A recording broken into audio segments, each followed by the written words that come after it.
I made a remark off the top of the show that just seems to be obligatory for the last few days, regardless. You could be doing a Georgia State show, and you would mention something about Nico Iamaleava. But of course, after the Oregon connection that we learned later, his agent and dad, not acting the most ethically, reached out to Dan Lanning, who called them on it and got back with Josh Heupel. And then the first two schools I heard that he was connected to, not necessarily that they were interested, but seemed like possible fits, were Notre Dame and USC. And Jayden Maiava, I played a little mental exercise during some of the shows today to think, okay, in the Big Ten, now that Nico's going to UCLA, where would he place among Big Ten quarterbacks? Not a strong crop of quarterbacks in the Big Ten. Drew Aller would, I believe, be the best quarterback coming back. And it's rather thin. But just your thoughts about since, this is probably the weakest starting quarterback that Lincoln Riley has worked with his entire stay at USC and Oklahoma, of course. How much you really gained from Maiava taking over for Miller Moss and what he proved to you versus what you know about Nico. Yeah, absolutely. I think that obviously when you lose someone like Caleb Williams, there's always going to be a bit of a drop off there. Caleb's a generational talent, Heisman winner. I think that from my perspective, Miller didn't play as poorly as many people said he did. I think that he kept USC in a lot of those games that they ended up losing. And I think that it was honestly just an offense and a system problem. I think that he's going to do just fine at Louisville. And I have no ill will against him. I hope that he does, obviously not at the expense of USC. But I think that Maiava's certainly shown some flashes. I think that the most positive aspect of his game that I saw compared to Miller Moss was that he took a lot more risks in the passing game, which led to some moments where the offense opened up a lot more. And that was certainly exciting to see. That also led to him making a few more mistakes in the passing game as well. But I think generally, Maiava is someone to me who feels like he has a lot of the physical tools. And when he's being aggressive and when he's on, he can look great. When he is struggling, it's not just like minor struggles. Like the offense can really tank, at least in the first few games that we've seen. He obviously is going to have a year of the offseason under his belt now coming into this next year. So he should be improved in that regard. I think that Maiava, though, is someone that needs confidence instilled in him for him to reach his full potential. I think that Lincoln Riley is someone who's always kind of invited quarterback competition. And we've seen that throughout his tenure here at USC. No one's kind of above being replaced. We saw that obviously back with Spencer Rattler and Caleb Williams at Oklahoma as well in his last year at Oklahoma. But I do think that even if, you're not closing the door to these other backup quarterbacks, obviously you're inviting that competition, but I do think that it would benefit him from here until, week one. If he wants and believes in Maiava as the starter, he needs to tell Maiava that repeatedly, treat him like the QB1. And that confidence, I think, would go a long way for a guy with a lot of talent, but that is a little bit raw and, has his shakier moments. And then back to Nico, because you brought him up. I think that it's really interesting to watch the kind of change in USC fans' perspective on Nico from kind of last transfer window to now, because I feel like there were some very vague rumors floating around about Nico not being happy at Tennessee back in the winter, and there was a lot of pro Nico discourse from USC fans, I would say, and just kind of lighthearted jokes being made from USC fans to Tennessee fans that he was transferring or making these fake posts or things like that. I saw a lot of those. But now, immediately after everything that came out about his recent situation with Tennessee and the NIL stuff that's involved with that. It really seems pretty unanimous from a lot of USC fans that they didn't want him. And I think that partially goes to, people want to see Maiava succeed. He's somebody that's bought into this program. They want to see Lincoln Riley instill that confidence in him. And I think that it just goes to show, too, that USC fans do care about people who want to be in this program being here. And they know that that's not something that they could 100% have guaranteed from someone like Nico. So he's a SoCal guy, but, if he had those issues at Tennessee, if we're not paying him what he wants, he could obviously have those same issues here. So I think it's interesting. I think it makes UCLA an even more interesting rival, certainly in the coming year. But ultimately, I think it's good for Maiava's confidence that Lincoln Riley stuck with him, and I think that that'll bode well for his play on the field, hopefully. So I'm just going to address the Nico Maiava angle very briefly, and I would just say that UCLA would have been in better position to give Maiava a bigger NIL deal if the Bruins wouldn't put tarps over the Rose Bowl seats when USC comes to play. Maybe you'd have a few more shekels to throw at Maiava. So that's all I'm going to say on that part. As for Jayden Maiava, couple angles. First off, one of the big decisions that really Lincoln Riley made in the offseason, and this was not really a Chad Bowden influence decision. This happened before Chad Bowden, was replacing Josh Henson with Zach Hansen as offensive line coach. And, so Lincoln Riley could have gone outside the program, but he chose to promote within.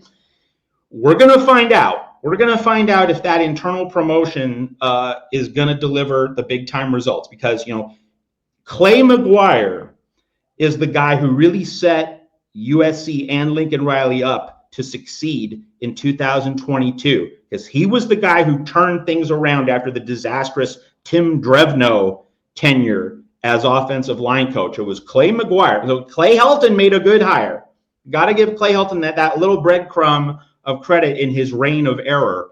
That's one really good decision he made, because Clay McGuire came in 2021 and he coached up Voorhees and Nealon and Dedich. Those, the guys who formed the backbone of the line that then grew into an excellent 2022 offensive line. Caleb Williams inviting all of them to the Heisman ceremony in New York as recognition of how important they were to pave the way for Caleb Williams to have his sensational, historic 2022 season at USC. We did not see Josh Henson develop the lines that came in 2023 and 2024. When Voorhees and Nealon left, Josh Henson was not able to recruit and or develop successors who came in and played at the same elite level. So Lincoln Riley needed to nail his offensive line hire. He went with Zach Hansen. Jayden Maiava is how well he does depends on how well Zach Hansen performs as offensive line coach. We need to make that connection. And it's especially, it was true for Caleb Williams, a super duper star, number 1 NFL draft pick. How much more true was it for Miller Moss that he needed an elite offensive line to give him the structure and the stability and the security needed to become, everything that he hoped to be? He didn't have the elite line. And so as soon as things got, off schedule, as soon as he got pressure, he didn't have the full skill set to hold up. And it's similar with Maiava. Like, Maiava is not a fully finished product. We all know that. He's going to need his offensive line to be skull crushers. That's how it's going to work. And so we're going to find out if Zach Hansen is really up for this. And so, Lincoln Riley, he addressed defensive coordinator. He finally got it right. USC as a program addressed the general manager, Chad Bowden, finally got it right. We do not know if USC has gotten it right at offensive line coach. And so Jayden Maiava, being all that we hope he will be, it depends on Zach Hansen and the offensive line putting him in a position to succeed. That's the main thing. And here's the second thing, and I won't be nearly as long-winded on this one.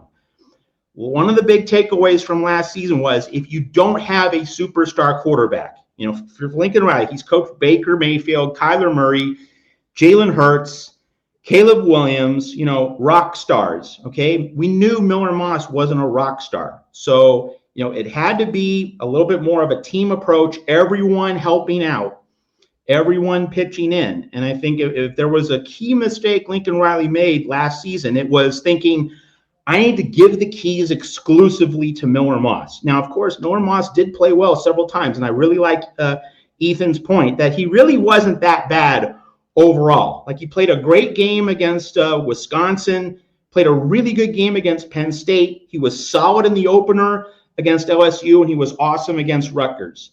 So he had lots of really good, borderline great games. Obviously, when he was bad, it went really bad. But when he was good, this offense looked, like a Lincoln Riley offense. But the thing is, when things are not going well, Lincoln Riley stuck with Miller Moss. And so when we saw in the late part of the 2024 season, Jayden Maiava running an option and doing things with his legs that obviously Miller Moss couldn't do, and realizing that when a play broke down, Jayden Maiava can get outside the pocket, something that Miller Moss couldn't do consistently. Hopefully Lincoln Riley learned something, and that is, if you don't have the rock star quarterback, you need to put in the backup for the change of pace. Especially if you have two guys in the quarterback room who have different skill sets, play both. Football commentary so often goes to just like, you can't do that. You can't do X. If you have two quarterbacks, you have none. But you know what? Sometimes you actually should be playing two quarterbacks. If neither one is a rock star and they both bring something different to the table, a yin yang, play both. Play both. Give them both a chance to shine. One package for one player, one package for another. Lincoln Riley didn't do that. So that leads me to the next point, and that is play Husan Longstreet. You don't need to give him most of the snaps. No one's saying that. No one's implying that. Play him for a series or two in a game if the offense stalls. We get into mid-September, the start of the Big Ten schedule. Maiava's struggling a little bit. Put Longstreet in. Don't have any worries about that. Give him a chance to do something. It doesn't mean that there's an anarchy at the position. It means that you're trying different ways, different approaches to win. I hope Lincoln Riley's mindful of that as we head into the 2025 season. Absolutely. And I think that Maiava's the kind of guy where if you handle that sort of situation with him right, it's not going to hurt or damage his confidence too much, because I think that he's a guy who, above all, seems like he wants to win. And I think that he's a guy who, again, if Lincoln Riley consistently tells him, hey, you're going to sit out a couple series, but you're still our guy.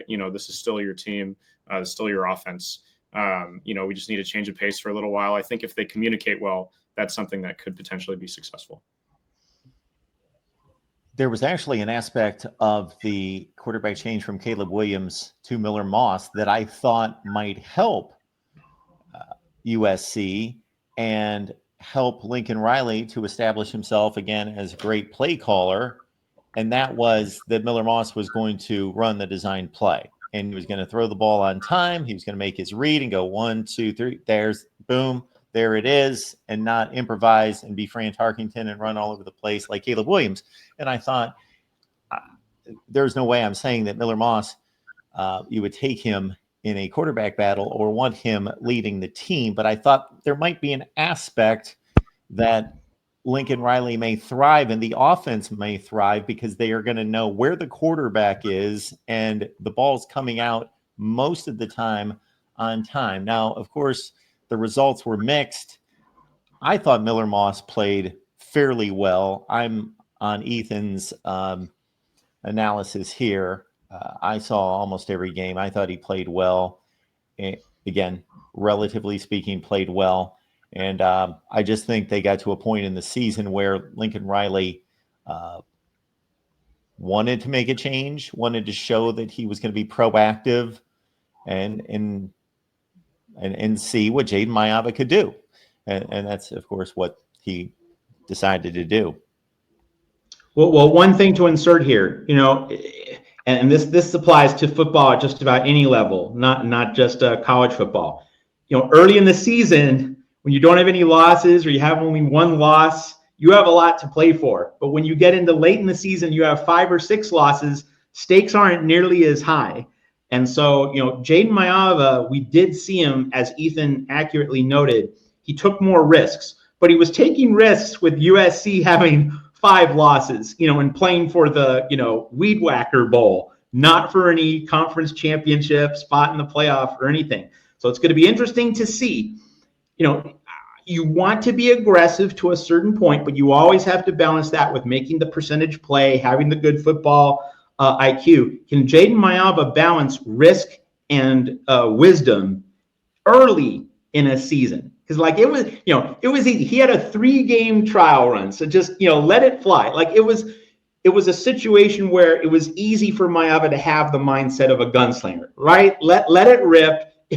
Whether we go 7-5 or 5-7, it's not earth shaking.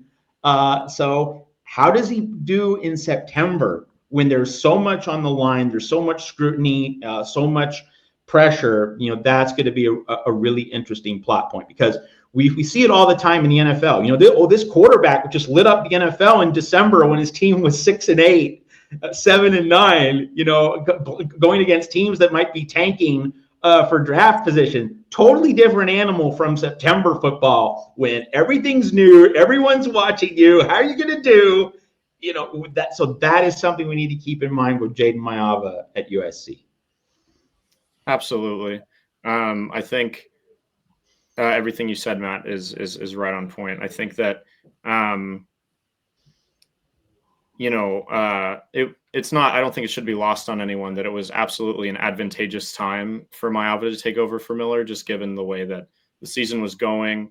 They had a bye week. They played Nebraska. They played UCLA, 2 teams that, hadn't been having the greatest seasons ever.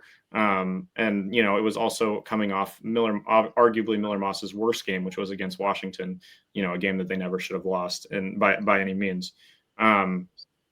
So I think, his most significant win is probably in the bowl game. But he still obviously has a lot to prove, and a lot to prove under more circumstances that are a little bit more, serious and meaningful.